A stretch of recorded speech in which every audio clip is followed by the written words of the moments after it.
අයිබෝන් මගේ යාළුවෝ හැම දිනාටම මුදුරේකා YouTube channel එකට ඔයාලව ආදරෙන් පිළිගන්නවා.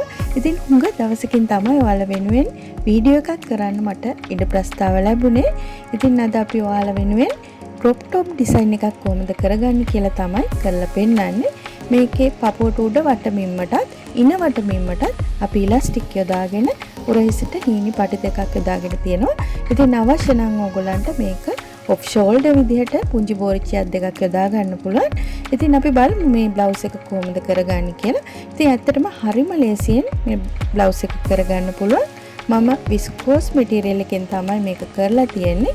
60 පළල විස්කෝස් මැටීරියල් එක දෙකට නමලා තියෙනවා. දෙකට නමලා අපි උස විදිහට අඟල් 17ක් අරගෙන තමයි මම මේ විදිහට ඉරක් ගහන්නේ. ඊට පස්සේ අපි බලමු පළල කීයක් ගන්නවද කියලා. සාමාන්‍යයෙන් පපුව 36 විතර වෙන යුවතියෙකුට සාමාන්‍යයෙන් අපි අඟල් 20ක් විතර වගේ තමයි සාමාන්‍ය බ්ලවුස් එකට ගන්නෙ. ඉතින් මේකෙදි අඟල් 4ක් වැඩි කරලා ඒ කියන්නේ 24 විදිහට අපි ගන්නවා. මොකද ඉලාස්ටික් උඩටත් යටටත් එන හින්දා. ඉතින් ඒ හින්දා අපි අඟල් 24ක් මේ විදිහට අරගෙන ඉරක් අඳිනවා. මේක අංශය රේඛාව. ඊට පස්සේ අපි මේ හතරස් රෙදි කොටස තමයි කපලා මේ බ්ලවුස් එක මහගන්නේ. ඉතින් හරිම ලේසි බ්ලවුස් එකක්. මෙච්චර කල් ඔයාලා හිතුවනම් මේක අමාරුයි මහගන්න කියලා. දැන් ඉතින් ලේසියෙන් කරගන්න මේ විදිහට අඟල් 17ක් උසට ඊළඟට පළල අපි අරන් තියෙනවා. දෙකට නමලා අඟල් 24ක්. ඉතින් මේ විදිහට අපි කපාගෙන අපි මේක හරිම ලේසියෙන් මහගන්න විදිහත් මේ වීඩියෝ එකකින් ඉදිරිපත් කරනවා.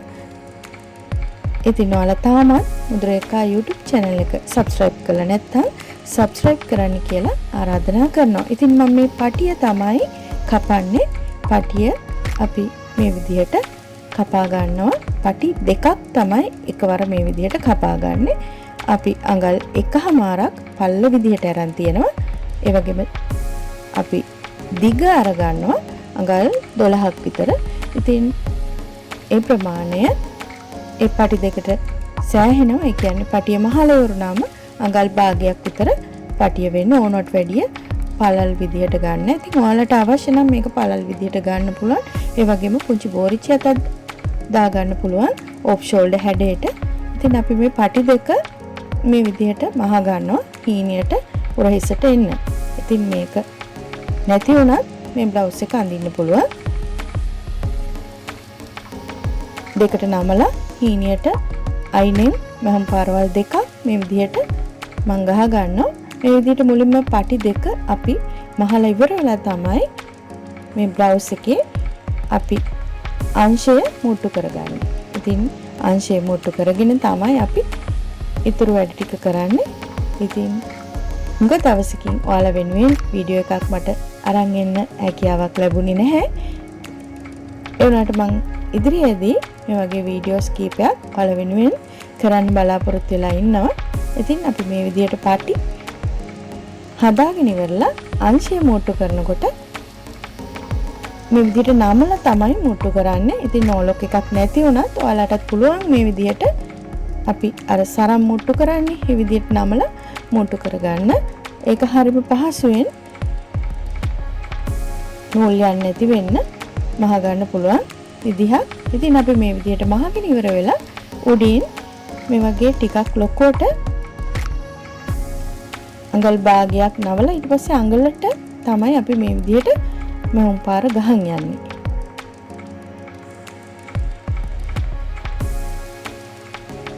බලන්න මේ වගේ ලස්සනට අපි අඟලක් විතර හිටින්න මහුම් පාර ගහන් යනවා.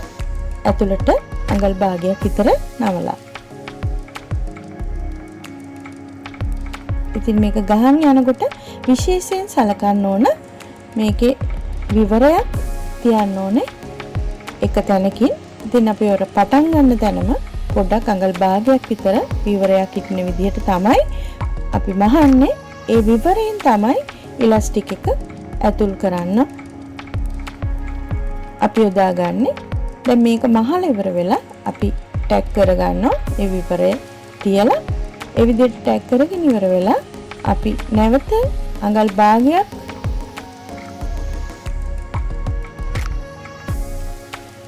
උඩින් ආයෙත් මෙහුම් පාරක් ගහනවා. එතකොට ලස්සනට ඉලාස්ටික් එක අපිට සෙට් කරගන්න පුළුවන්. බලන්න අපි මේ විවරය ළඟින්ම සාමාන්‍යයෙන් අඟල් භාගයක් විතර හිටින විදිහට තමයි මේ මහුම් පාර ගහන්නේ.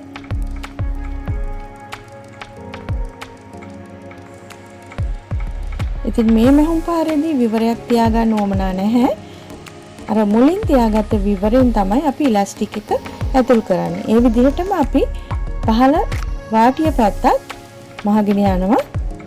අඟල් භාගයක් නවලා අඟලක් හිටින විදිහට තමයි අපි මේක මහන් යන්නේ. එතකොට ඇත්තටම අර ඉලාස්ටික් එක දාලා බ්ලවුස් එක මුදින් හරි යටින් හරි රැලි වෙනකොට ඇතුළ කන පිට පැත්ත පේන්නේ නැහැ. ලස්සනට හිටිනවා. බලන්න මේ වගේ බ්ලවුස් එකක් අපිට ලේසියෙන් මහ ගන්න පුළුවන් විදිය තමයි ඔයාලා වෙනුවෙන් මේ ඉදිරිපත් කරන්නේ.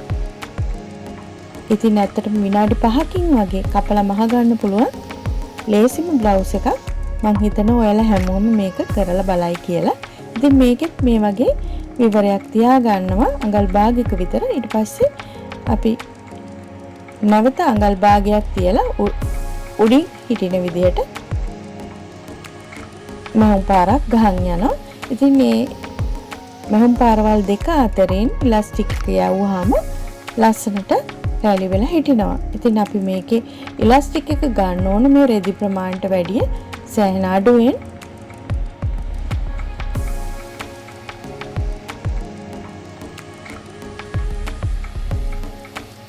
ඉතින් මේකට විස්කෝස් විතරක් නෙමෙයි කඩා හැලෙන ඕනම මැටීරියල් එකක් ගන්න පුළුවන්.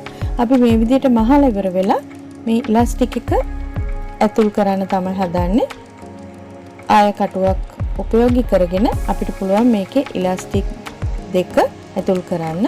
මම අඟල් 22ක් හිටින විදිහට ඉලාස්ටික් පටි දෙක කපා ගන්නවා. ඒ කියන්නේ ඉහළටත් ඒ වගේම පහළටත් එකම ප්‍රමාණවත්. මොකද මේක පපුව වටේ ඉන වටේ ඇදිලා හිටින විදිහට තමයි අපි යොදාගන්නේ. ඉතින් ඕනට වැඩිය හිර වෙන්නේ නැතුව ඕනට වැඩිය බුරුල් වෙන්නේ නැතුව මේ ප්‍රමාණය ගත්තාම ඉලාස්ටික් එක අපි මේ බ්ලවුස් එක ඇඳහම ලස්සනට ඇදිලා හිටින විදිහට හදා ගන්න පුළුවන්.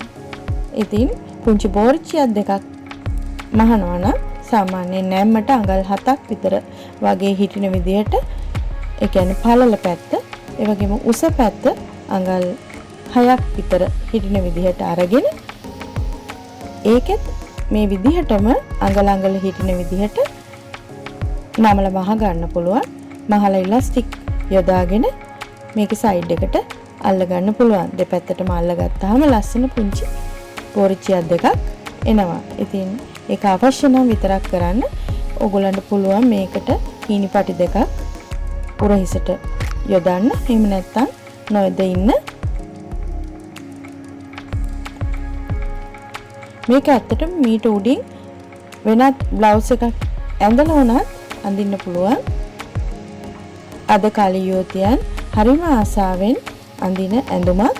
ඉතින් මේ විදිහට අපි ඉලාස්ටික් එක දාගෙන එතන මුට්ටු කර ගන්නවා. මේ විදිහට මැෂින් එකෙන් දෙතුන් සැරයක් ඉහළට පහළට හිටින විදිහට අපි ටැග් කරගත්තාම මේ ඉලාස්ටික් එක ගැලවිලා යන්නේ.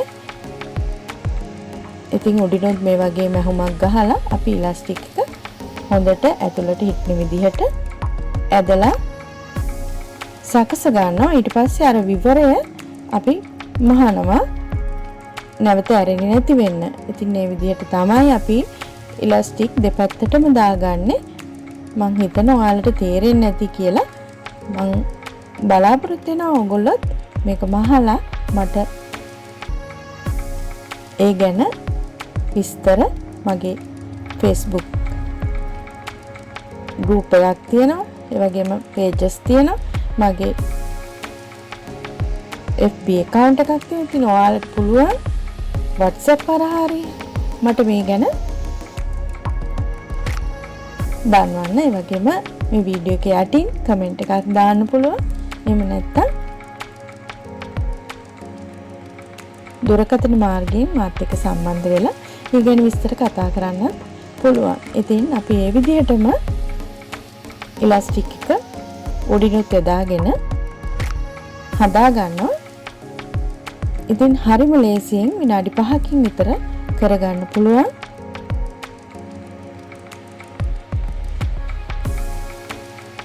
මං හිතනවා ඔයාලට මේක තේරෙන්නේ නැති හැමෝම මේක කරයි කියලා. ඉතින් හැමදාම වගේම මගේ වීඩියෝ එක ලයික් කරන්න, කමෙන්ට් කරන්න, යාළුවන්ට බලන්න ෂෙයා කරන්න කියලා ඉල්ලා සිටිනවා.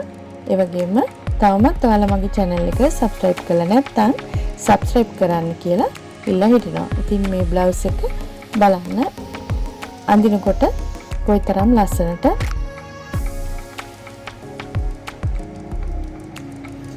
තියනවාද කියලා.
මගේ වීඩියෝ එක නරඹුවට ගොඩක් ස්තුතියි.